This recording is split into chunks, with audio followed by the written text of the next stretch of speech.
اهلا بيكم في بارت 2.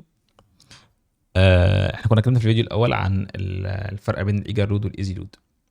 طيب احنا عايزين في الفيديو ده نتكلم عن ازاي نعمل الايجر لود. طبعا لارافيل موفره تو فانكشنز تقدر بيهم تعمل الايجر لود بتاعتك. اول اوبشن هو الفانكشن الويز، تاني فانكشن اسمها اللود. الاثنين تقريبا بيعملوا نفس الاداء بيكون هو، ولكن طريقه الاستخدام ممكن تكون مختلفه سنه، والاكثر شيوعا يعني هو المستخدم هو الويز. زي ما قلنا الاثنين بيعملوا نفس الاداء، فبالتالي لو انا استخدمت الويز واللود على المثال بتاعنا المفروض الاقي تو كويريز. اول كويري بيجيب عدد المستخدمين، او سوري بيجيب المستخدمين، تاني كويري بيجيب عدد المنتجات لكل مستخدم. طيب احنا في المثال اللي فوق اللي هو بتاع الايجر لود احنا عملنا الويز. تمام، خلينا نشوف كده بيقول ايه.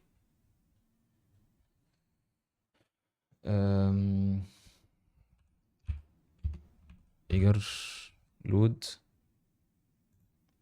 احنا استخدمنا الويز، قلنا له ويز برودكتس عشان يجيب المنتجات تبع كل يوزر. فطبعا ساعتها لما جربناها قام مطلع والله عدد الكويريز اللي تمت هما كانوا 2. طيب احنا المره دي هنستخدم حاجه اسمها اللود فانكشن.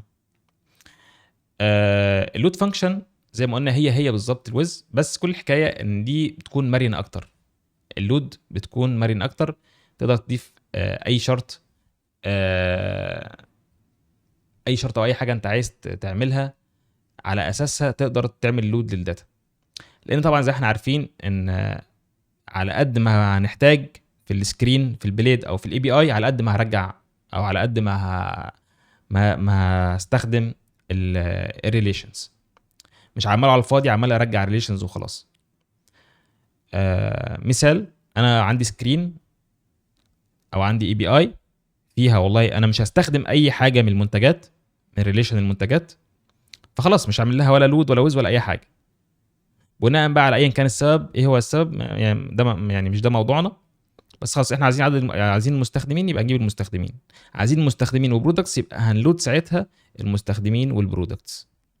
تمام، مش هقعد طول ما انا ماشي في البروجكت الود داتا على الفاضي وخلاص، لان ده طبعا هيكلفك كويريز زياده، وبالتالي هيكلفك حيت على السيرفر زياده، وتقعد بقى مع كل ما البروجكت يكبر كل ما الموضوع ده هيأزم معاك اكتر، بالتالي الموارد معاك هتستهلك اكتر، تيجي تزود اكتر فتدفع اكتر وتخش في ايه في الحوارات دي. طيب احنا طبعا جربنا الويز بمثال عملي، عاوزين نجرب اللود برضو بمثال عملي. ادي اللود، هروح على التلسكوب زي ما احنا متعودين. المفروض او المفترض اللي انا الاقي 5 كويريز منهم الاثنين اللي انا بحتاجهم.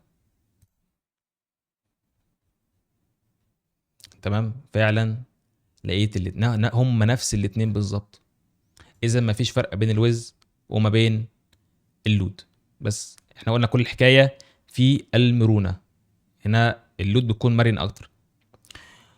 وحاجه كمان، معظم الديفلوبرز او معظم البروجكتس اللي انا اشتغلت عليها لقيت ان فعلا معظم الناس بتستخدم الويز مش اللود. انت عايز تفرق بينهم ما بين اللود والويز، اعتبر بالظبط ممكن نديها مثال بس ما يكونش واقعي قوي. انت لو عايز تسافر، زي انك بتحضر شنطه السفر بتاعتك وتحط كل حاجه انت بتحتاجها في الشنطه من الاول، يعني انت راجل منظم وعارف انت هتحتاج ايه، حطيته كله في الشنطه وقمت واخد الشنطه ومسافر، ديت الويز. اللود، انت نسيت حاجه تحط حاجه في الشنطه بتاعتك، فرجعت ليه بسرعه تحطها في الشنطه وقمت مسافر، ده اللود. لكن الاداء هو مفيش اي فرق. ده كان بارت 2. بارت 3 ان شاء الله هنتكلم عن فانكشنز تانية، سبيشالي في لارافيل 12 هتفيدنا اكتر وهتسهل علينا اكتر الشغل.